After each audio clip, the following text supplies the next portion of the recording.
The boat that I hunted out of, I say hunted because I done mostly bow fishing out of it.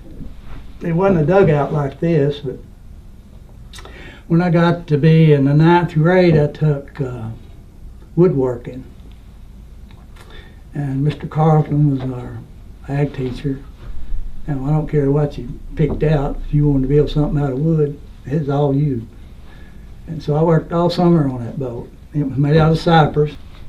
And it was a lot shorter than this. And it was just made where I could stand up in it. I mean, it was little. I mean, it was like, well, it was 8 foot long, which is about from here to there. About 27 inches wide, and it was about 8 inches at the front. And when I got in it, it would just barely hold me up. But I could, that was before I had a canoe, a fiberglass canoe, but I'd go down the streams and everything come by you, because they didn't, they thought it was a piece of wood or something, a log. I wasn't floating this high out of the water, they couldn't see nothing. I camouflaged all up and had my bow across my, and I stayed sit down in it, because, I was close to, a little tipping, and I'd go overboard. And so I just sat there with my bow across my lap, and like here, the bow that I shot out of that boat was a whole lot shorter than this. But what I would do is sit down in that boat. I had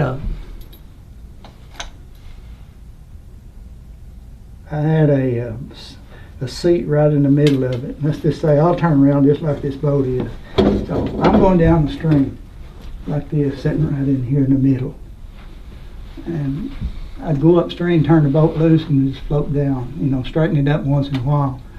But then all I'd have to do, because I'm on the water, basically from here to the floor off the water. So if a fish come by, I shoot instinctively. I don't have to pull the bow back to here. I just reach it out and go. End of story. It's pretty simple. And I've shot beaver. That beaver I shot was with the same arrow this is. The only difference, I've tapered this off to where you can put a hunting point over it, because them things is really aggravating in the water. I shot one once without this on it, and he fought me forever, and then finally tore loose. So I had to have something to take him out with, so I put a broadhead on it.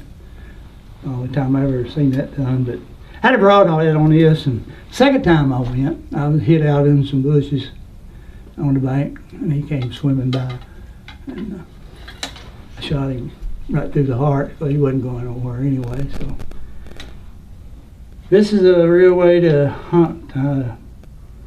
Howard Hill, the guy that made that bow, he said hunting the hard way. That's his movie. So that's an interesting deal when you perfect it, because I ain't got a lot of money invested in my hunting stuff. I don't have no hip boots, no camouflage much. Back then I borrowed insulated pair of coveralls that was kind of gray, mark them all up, and that's pretty much it. You do that and sit in a boat like that, or like the one I made, you just disappear. But that's the way I did it.